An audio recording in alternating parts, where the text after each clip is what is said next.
Hello, my name is Dr. Daphonnie Buchanan, and I'm your host of Echoes of Embracing Love. This podcast is going to be based on the workings of Dr. Charles Dean, the renowned relationship coach who has been working on a reboot of his popular series, Embracing Love, that he has done for over 20 years. He has done a phenomenal job of helping people who are in crisis in their relationships. He has identified strategies, and he's identified traumas and things that have allowed people to heal.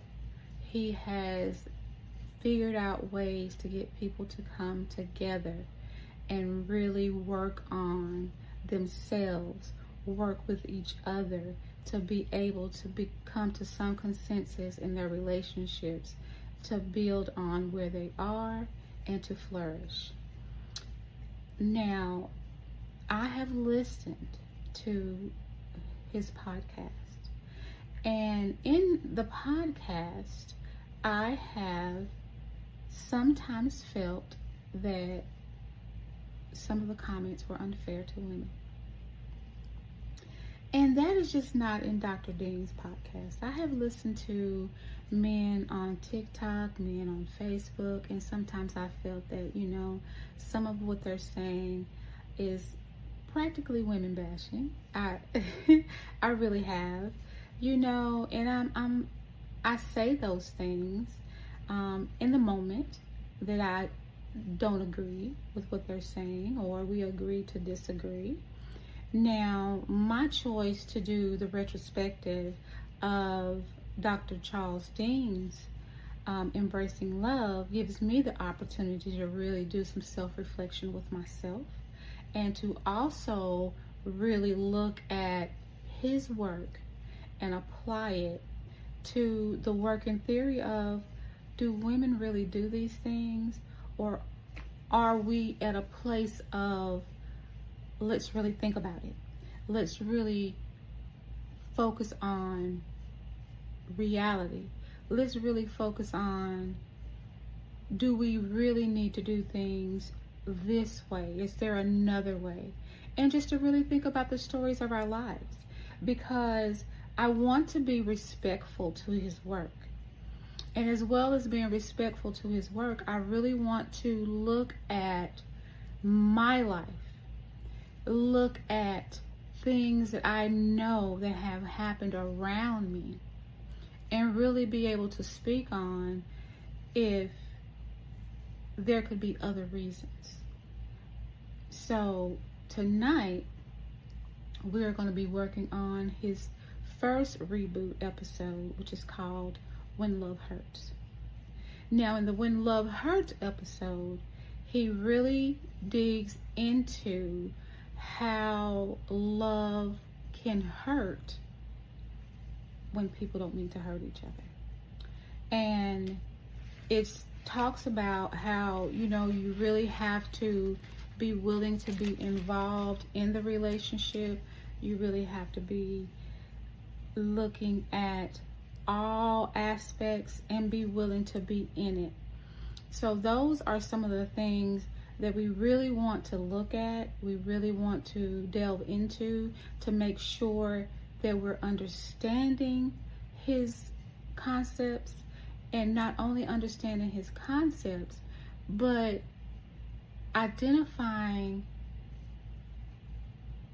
if we agree, if we disagree, or if we can agree to disagree, because sometimes that's all we can do. And again, I feel like it's from a man's perspective. And of course, with me doing this, and if you have not seen his episode, you can always go to loveradionetwork.com. The episodes are free, and just go to his podcast and you can find his episode under Embracing Love, When Love Hurts. That is the episode that we're going to be discussing in this podcast.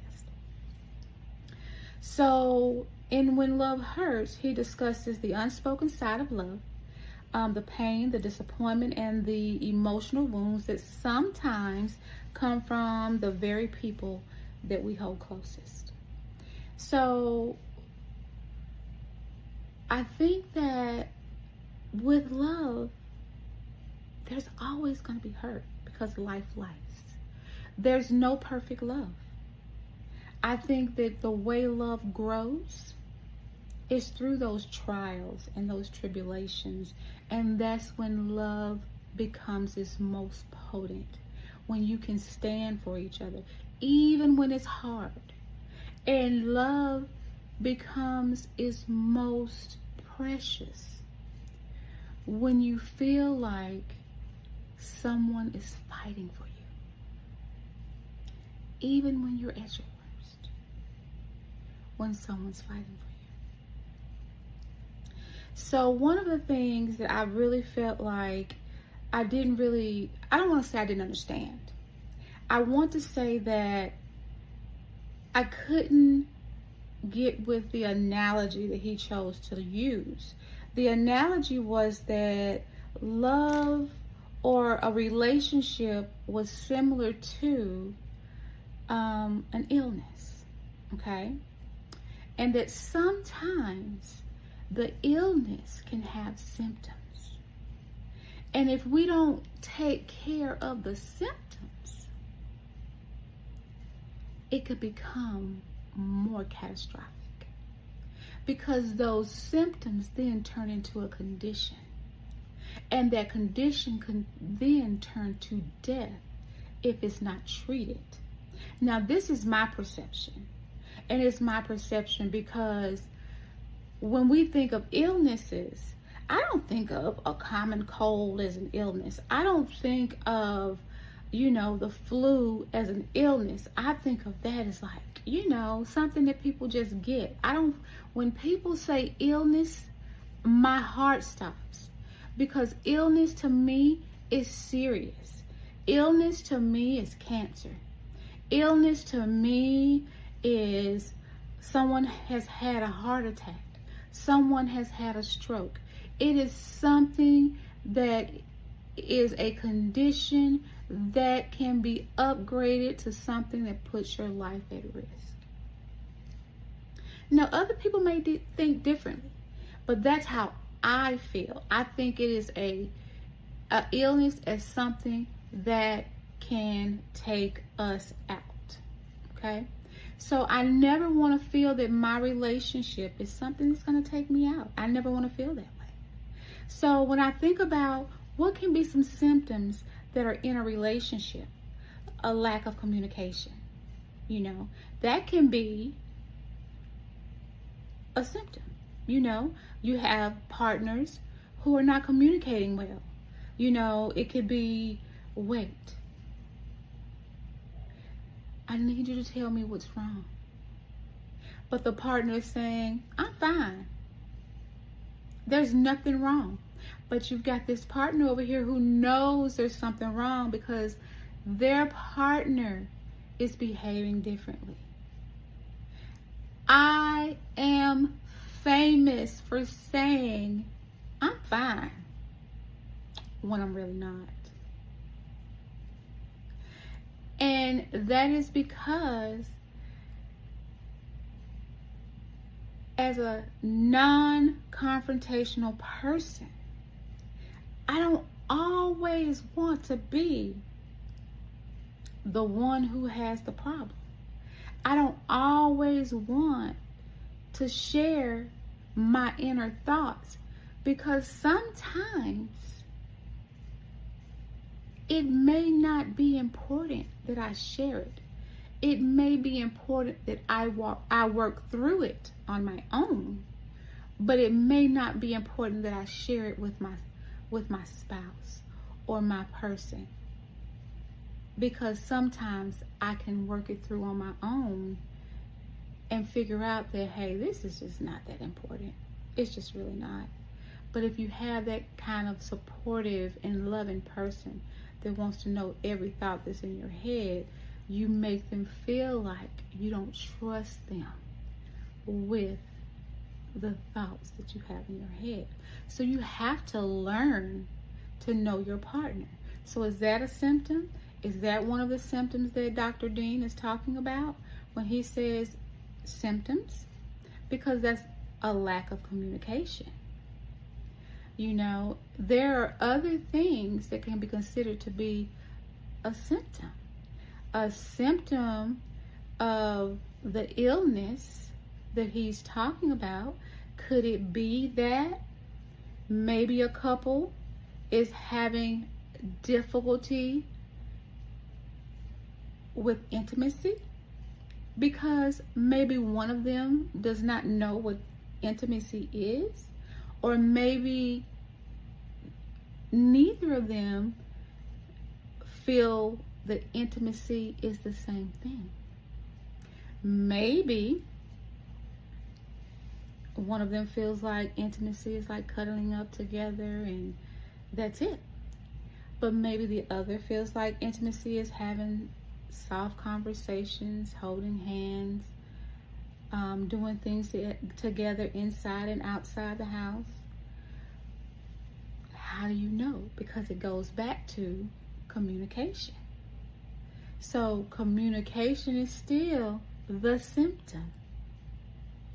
Because now they're not communicating in any capacity to make sure that their person is okay. It's important to check in. You have to check in. You have to say, babe, are you okay? Is our relationship okay? Is there anything that you feel that we need to be doing to be okay? And that means the male should be checking in. The female should be checking in. If it's the same sex relationship, you need to be checking in, because that's the only way that you're going to figure out if you have symptoms. You have to check in, just like you're going to a doctor's appointment. If we're gonna call it a symptom, if we're gonna call it a illness, then you got to check in. You got to go for a checkup. Babe, are we okay? Is there anything that we can do to, is there anything we need to do to make this better? Are we good? You gotta check in. I feel like, there are times when relationships are not feeling like they're up. And sometimes we get bored with each other. That is a relationship. Nobody wants to be bored all the time.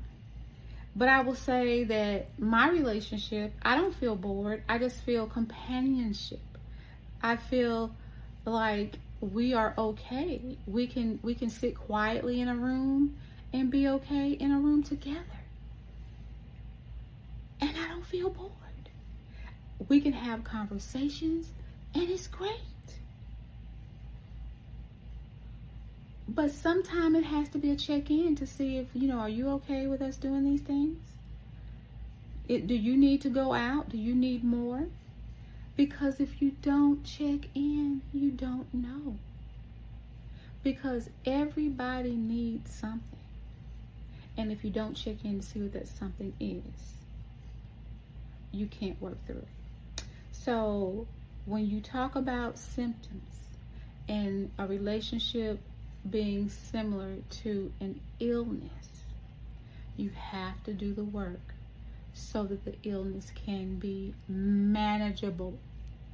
So you don't go into a condition, because a condition can be something that you can't come back from, because some conditions can become terminal, and that is not where we want our relationships to go.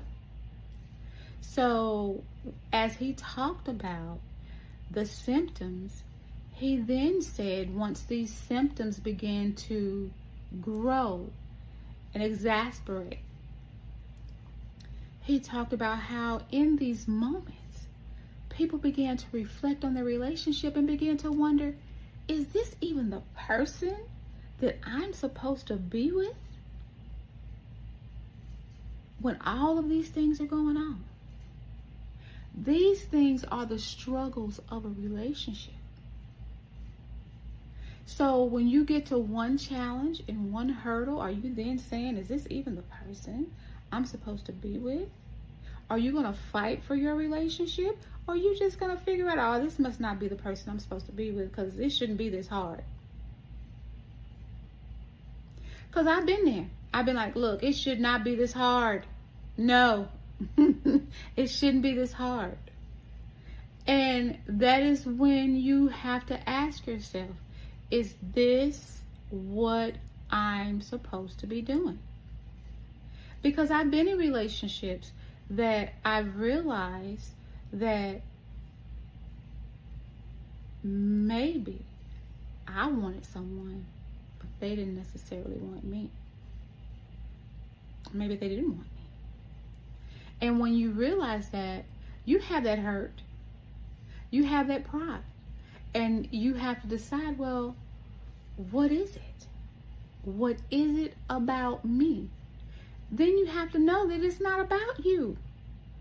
It's not about you. It's about them.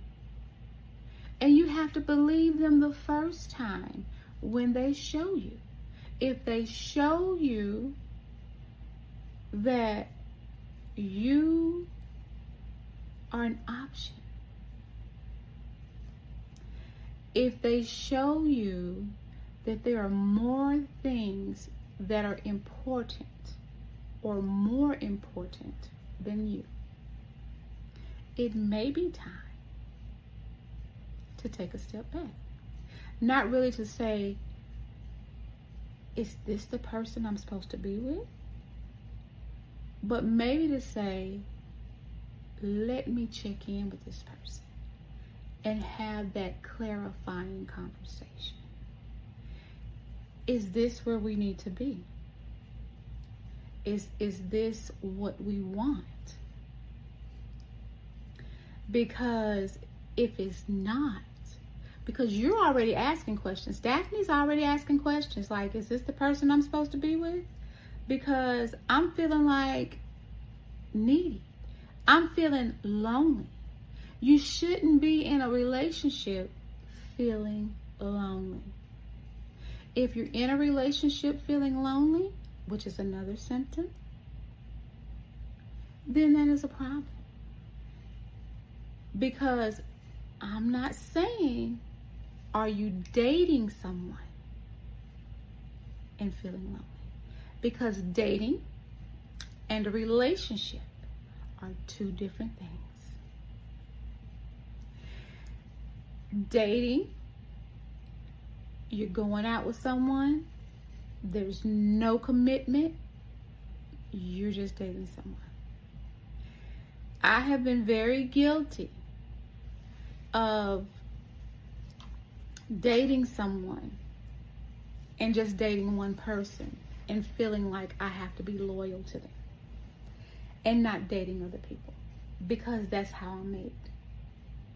That's how I'm made. That's my philosophy. If I date, I'm dating one person. If I'm involved with someone, I'm going to be involved with one person. But there's other people who can date many people and be okay with that. I'm just not one of them. But that person that I'm with may be that person. They may be able to date more than just me and be okay.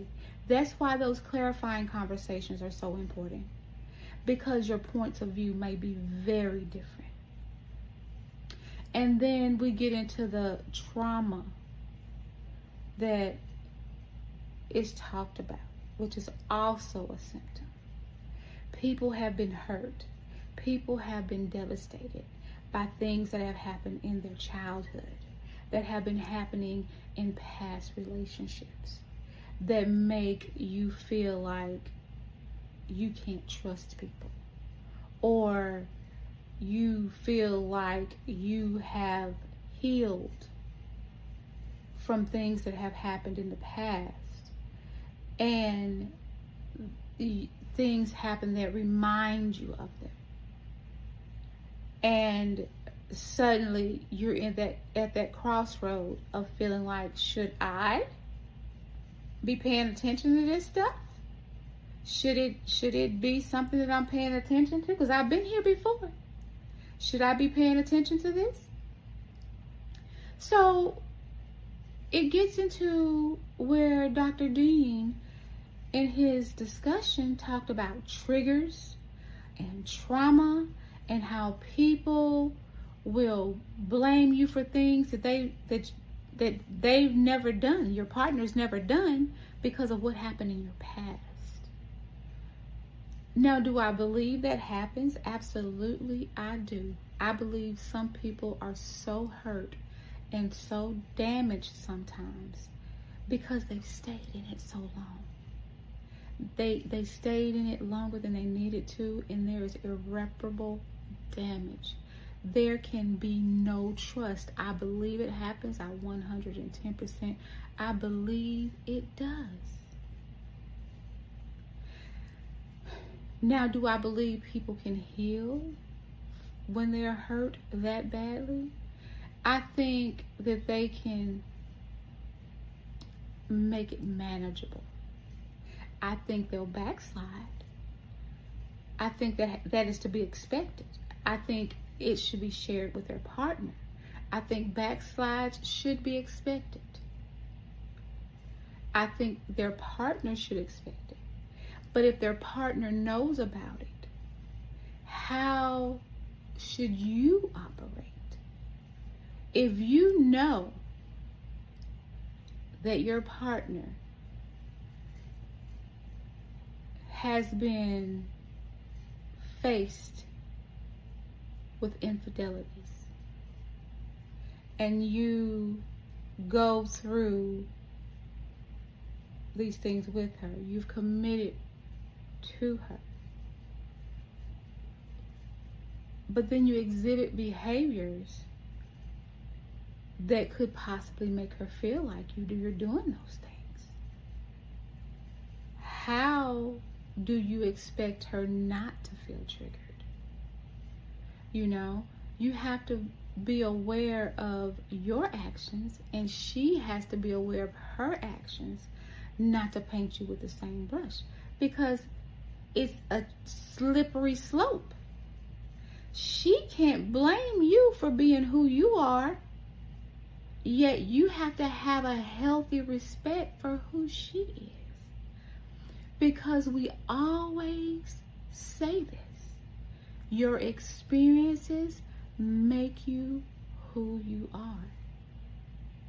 And there was something that attracted you to each other, and her experiences made her who she is. Your experiences made you who you are. And I think when you love somebody, you really love somebody, you accept them for who they are.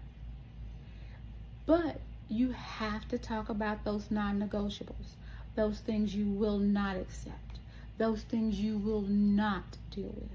And I think that is part of dealing with the symptoms. I think that is part of the treatment of the condition. Being able to acknowledge that, yes, I may have triggers, but it does not drive my life. So yes, I might see some things that make me feel a certain way, but I'm not going to let it drive my relationship. That is a choice. If you allow your past to drive how you live, how you love, that is a choice. You cannot. But you also have to recognize if your responses are driven by other things. If your responses are driven by anxiety, if your responses are driven by someone always attacking you got to be able to recognize when you're being attacked. If there are trigger words, if there are behaviors that trigger you, goes back to the main symptom, communication. You can't be fearful of communication. However, the downside of communication is the messenger can always be the target. Because sometimes the people you have to communicate with don't like what you have to say.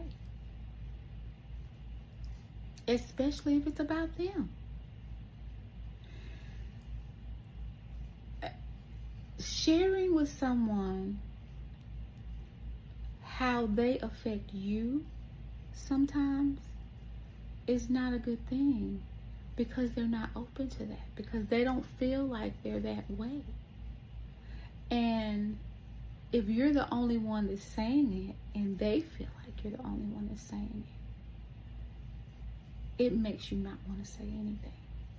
So you have to really think about what it is you're saying, why you're saying it, and if it's important. Because all of those things can affect those triggers.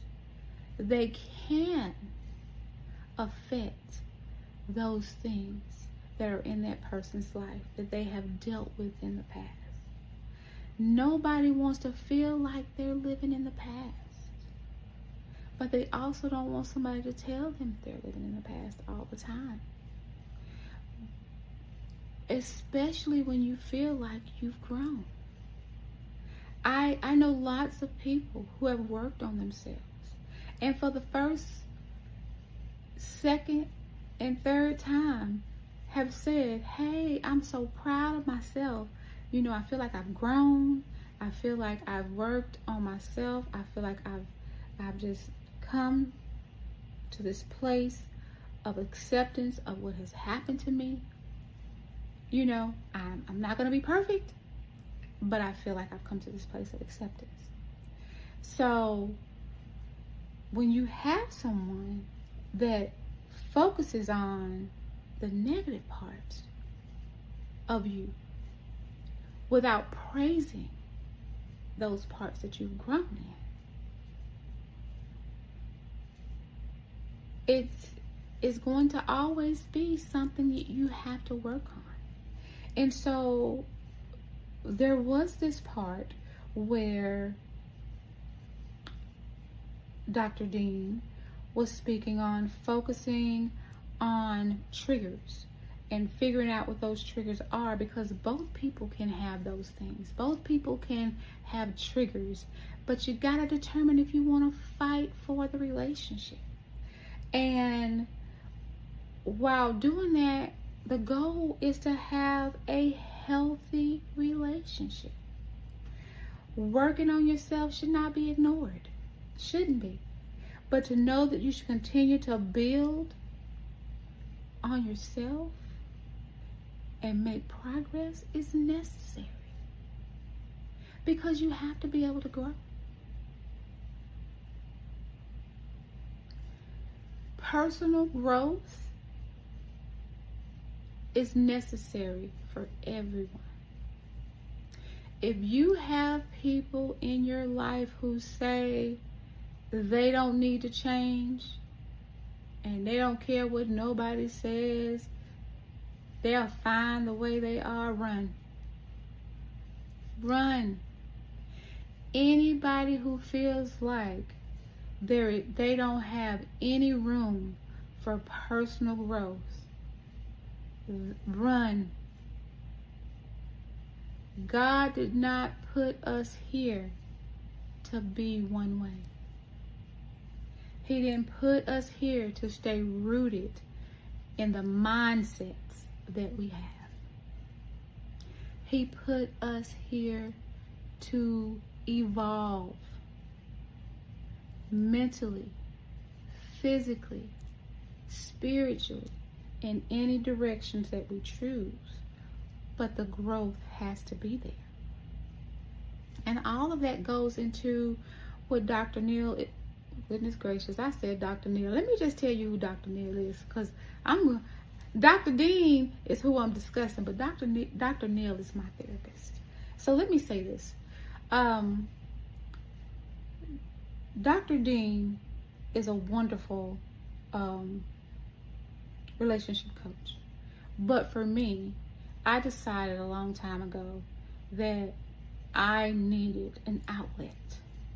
I needed an outlet. I personally need an outlet. I needed someone I could go to. I could say whatever I wanted to say to them, and it was going to be okay. And that person would tell me, girl, you sound ridiculous. You sound ridiculous. Sometimes she'll laugh at me and she'll say, girl, she said, girl, you sound like a middle schooler. Or she would be honest with me. That's what you need. You need to go in. Look, I got on one earring, y'all. Look at that craziness. You need somebody who will say, you sound ridiculous. You sound like a middle schooler. Because sometimes, I'll be frank. I'm selfish. I'm selfish about my relationship. I'm so selfish about my relationship that sometimes I make myself mad. But guess why I'm selfish about my relationship?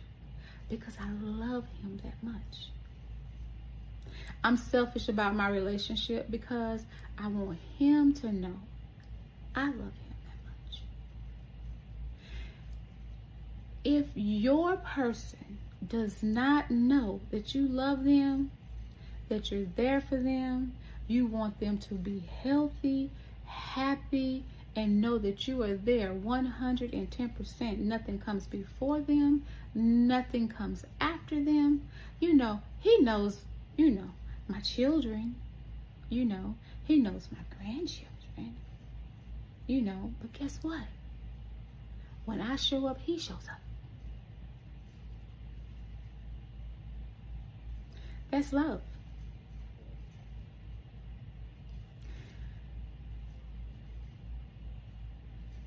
It's not perfect, but I'm selfish about the person that I love. Real selfish. I don't have a problem admitting it. I'll tell it to anybody. I'll tell it to his mom. I tell it to his sisters. I tell it to his brother. I tell it to anybody who asks. I'm selfish about the person that I love. So selfish. I would be with him 24/7 if I could. I don't want to be, but if I could, I would be. Because I'm grown enough and adult enough to know we need separate time. Because too much time is too much time. Like, it's just too much time. We need separation. We need some time apart. Which is why he has his job, I have my job. We got time apart. But knowing that the person who loves you, knowing you're not an option, you're a priority, knowing that your other can walk away from you and you're the woman, knowing when he walks away from me, a woman might be attractive, but he has to make the move. She can be as attractive as she wants to be, but he got to be attracted. I had to learn the difference. I had to learn the difference. And so when people invest in each other, there's no need to be jealous because an attractive woman comes around your man. There's no need to be triggered because the man before cheated on you. There's no need to be upset because someone made you an option and not a priority. Because the person in your life has made it to where you don't have to feel that way. Does that mean you're not going to backslide? Absolutely not. Everybody does. Everybody does.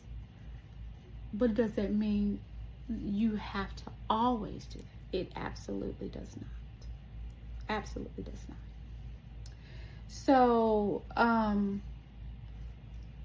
Dr. Dean often talked about, the mistakes that people make while determining a life full of pain is not always the best. It may hamper your progress. We can't always hopper on our childhood trauma. We can't always stick to the trauma that we had in a relationship.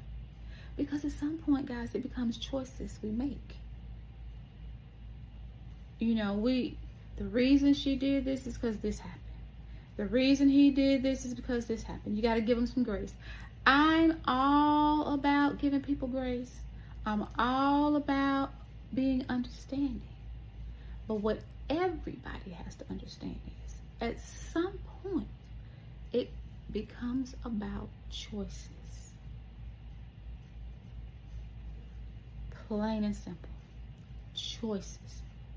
You choose to make your significant other feel uncomfortable. You choose to make your significant other feel as if you don't want to communicate with them properly. You choose to misunderstand the words of your partner because you don't ask clarifying questions. Now, if your partner gets upset when you ask clarifying questions, that is their choice. And you have to understand that, hey, I'm just asking the question. Now, you're getting upset with me because I'm asking the question. I don't know where to go with you with that. I don't know where else you want me to go. Because to fight for your relationship means you have to ask those questions, whether he is mad or not. If you want your relationship, you cannot let your insecurities eat you up inside. Because the most confident person in the world can be eaten up by the insecurities. It only takes one thread of insecurity. It only takes one thread. And then it gets pulled, and it gets pulled, and it gets pulled, and it gets pulled. That insecurity may not have been your biggest insecurity. But because of how you communicate, it can be. Something that was never an issue before can now become an issue. It can now become a symptom. It may not have anything to do with your past trauma. It may have nothing to do with your childhood trauma. But it is a choice. Because I will honestly say, sometimes I fear saying some things. I do. I have a fear of sometimes saying, maybe we can do this way. Or maybe we can do something differently. And that fear comes from, maybe he'll take it the wrong way. Maybe he'll take it like, I don't like what we're doing. That's not what I'm saying. Because I feel like, Daphne, I may feel like we need to do something different because I'm not spontaneous enough. I'm not engaging enough. Has nothing to do with him, but has everything to do with me. But I also recognize it can't always be about me. So those are the things we have to learn to do. We have to learn to be unselfish. We have to learn to communicate properly. We really have to think about what we say. And everything can't be a confrontation. Everything can't be an argument. Some things just have to be pillow talk. Sometimes it just has to be pillow talk, babe. We got to talk about some stuff. And just be willing to, some people have to be willing to be softer. Just be softer. And because some people feel like, I just say what I got to say. And if you don't like it, you just don't like it. Well, no. That's not going to get you what you want. That vinegar is not going to get you what you want. Now, that honey might pull you a whole lot of things, but that vinegar may not get you what you want, okay? So, there's always a compromise. There's always a way to pull things out of people. So you have to really, really think about it. So after we talk about determining this pain and thinking about these triggers that hurt people and how these walls get built up and how you can't get over these walls because there's so much hurt and there's so much resentment, then he expressed that there's the blame game. She blames him, he blames her. You know, we all know it takes two to create a conflict, though. It takes two. And in essence, both people feel the brunt of the accusations. I don't know how he feels. I know how I feel. I don't know how he feels. Until when? He communicates it with me. He doesn't know how I feel until I communicate it with him. I can't tell you anything until I know. Now, we share lots of things as couples, but we don't always share the things that have happened in our lives because we don't think to share everything. We don't share all of our traumas because we feel like we don't want to burden people with every single thing that has happened in our life. I have childhood trauma. I have relationship trauma. I have relationship trauma upon relationship trauma upon relationship trauma. But a lot of that trauma I brought up on myself. And some of it I can't even call it a trauma. I have to call it accepting accountability for putting myself in positions I should not have put myself into because I have a lack of trust. Or let me say this. I don't have a lack of trust for men anymore because I had somebody to show me that I don't have to. I don't have to paint men with the same brush. I can give someone a chance to show me that they're different. But am I supposed to lose my common sense when I do that? I'm not.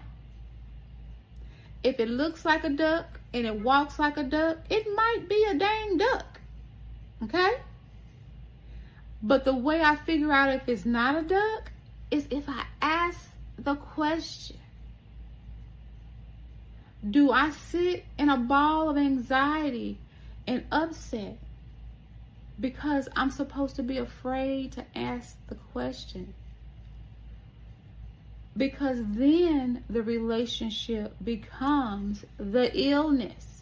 Then it becomes the illness. It becomes corrosive. It becomes the condition. And then may become terminal just on my side because I'm not communicating what I'm going through, what's happening. Communication, still, the big symptom is communication. The main symptom, communication. Still communication. So then we get here and then we have the breakup. We have this breakup. These two people love each other. Love each other. Hurt beyond what people can think. You know, we already thought about, should I be with this person? Maybe not. But you truly love each other. But what could have been the balm to all of this? The communication. Did you fight for each other? Was the fight there? Because I'm telling you, I am not going to be with somebody who's not willing to fight for me if I'm fighting for you tooth and nail. But when I look and you're not fighting for me, eventually, I'm not going to fight. I think every woman feels that way. I think every man feels that way. If you're not fighting for me, I'm not going to fight for you. And it just is what it is. But it goes back again to that C word. We're not communicating. Now, if you need to pull in a third party to help you communicate, if you need to go to therapy, if you need that relationship coach, get it. If you feel like your relationship is worth it, fight for it. If that person brings something to your life you've never had and you feel like you've never going to get it again, fight for your relationship. Do you just walk away?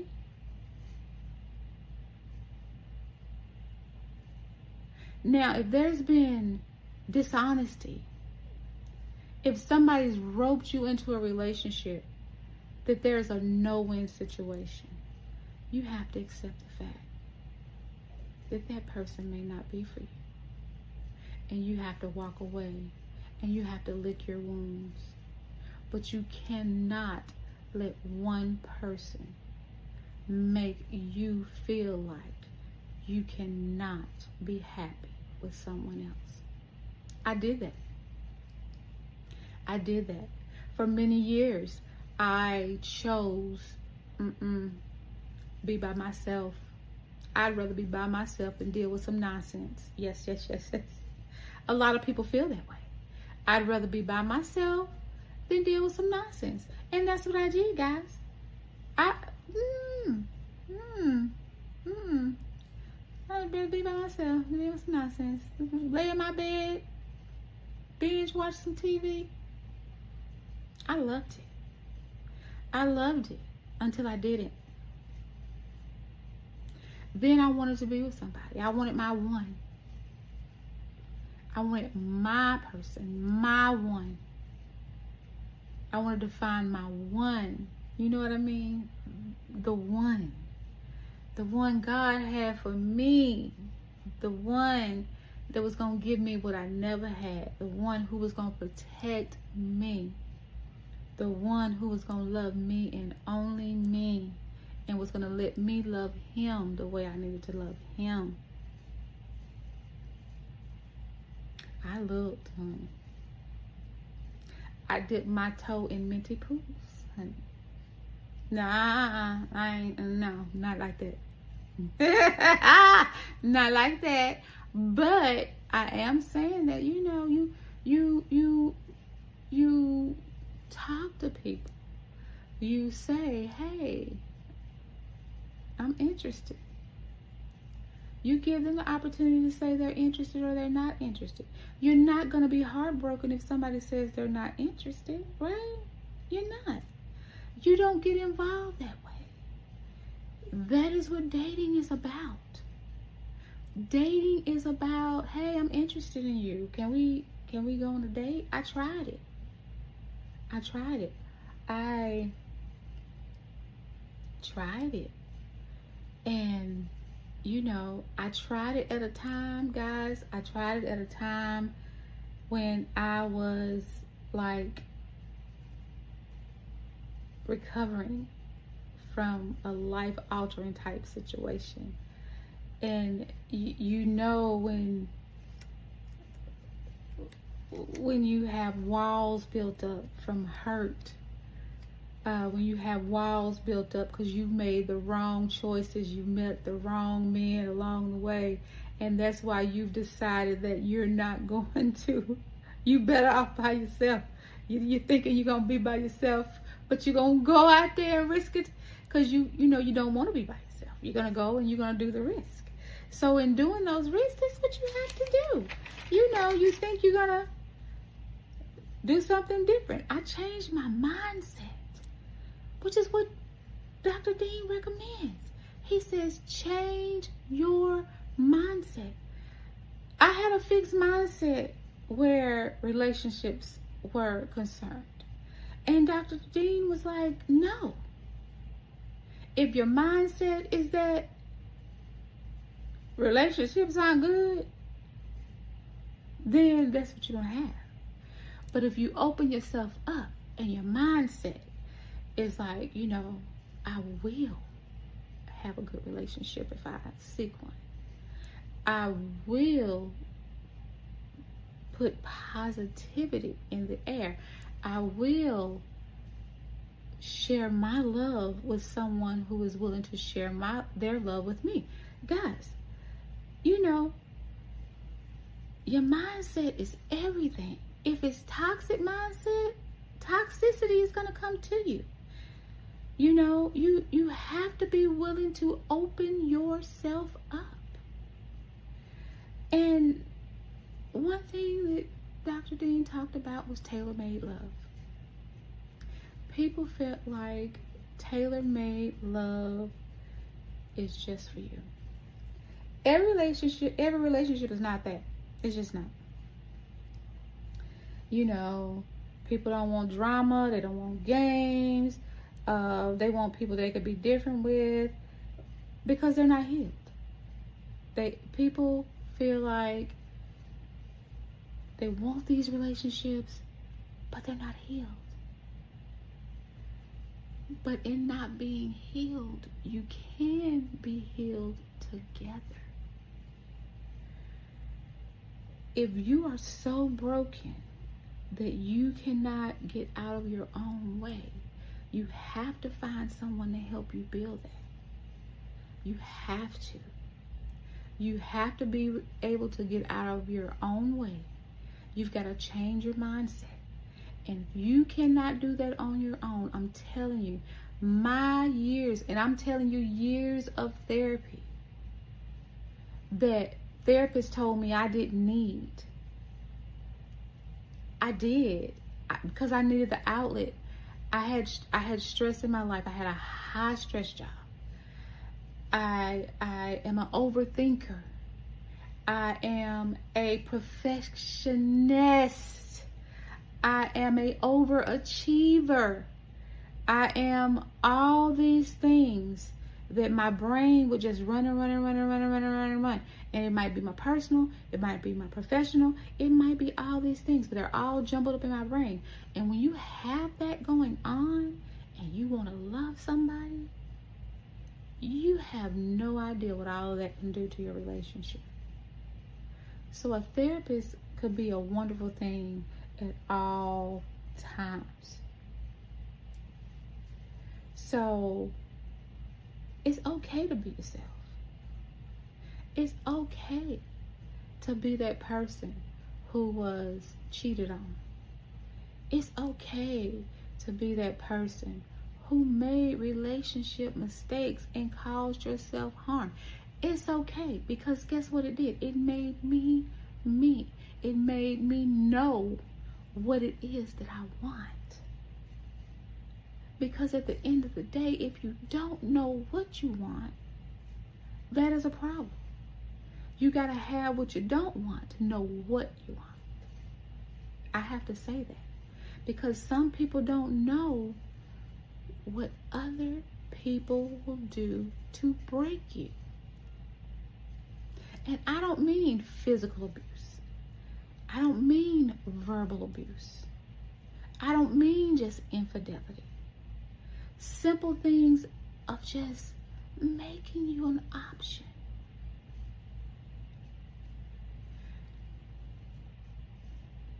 When you say that to people, sometimes they don't even know what you mean. I will never be someone's option again. And that's in daily life.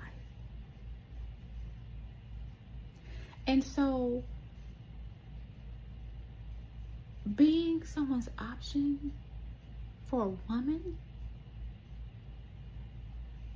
that could mean a man deciding to go out with his friends versus being with me. We've got plans. And he said, hey babe, the guys are coming over. Why don't you cook up something and we all hang out here? That's making me an option. Yes, you're home with me, but you've changed plans that we made for the masses. I'm now the option you didn't choose. And that's just one example.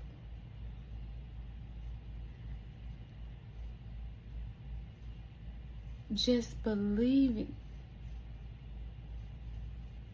that you can be loved, and someone can love you with all your childhood trauma, with all your adult trauma, and all the challenges that you've had in your life. And that you both can grow and heal together with a growth mindset. Fixed mindsets can't get you anywhere. I can't do this because I can't do it. I can't do it. No. I can do this because I want to be successful in a relationship. I can do this because I want to love and be loved.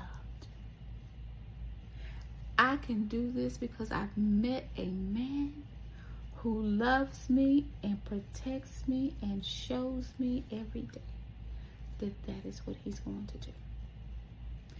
That type of mindset will get you places that you have no idea you can be. Men, allow women to give you that. Now, I'm not saying all women don't do crazy, because we all know we can be the villain, ladies. There's women who can make some bad choices. Let me say that out loud, and let me say it again. Women can make horrible choices, just like men. But I feel that women who make those horrible choices have decided to act like men in their behaviors, because that is what they've seen in their environment, and have decided nobody's going to treat me that way. I'm going to be just like them. I've seen lots of stuff. I have. But I will never do that, because that's my choice. So that goes back to me stating that you can't blame it on trauma. You can't blame it all on childhood trauma. You can't blame it all on adult trauma. You have to recognize that it's about choices. And you make them.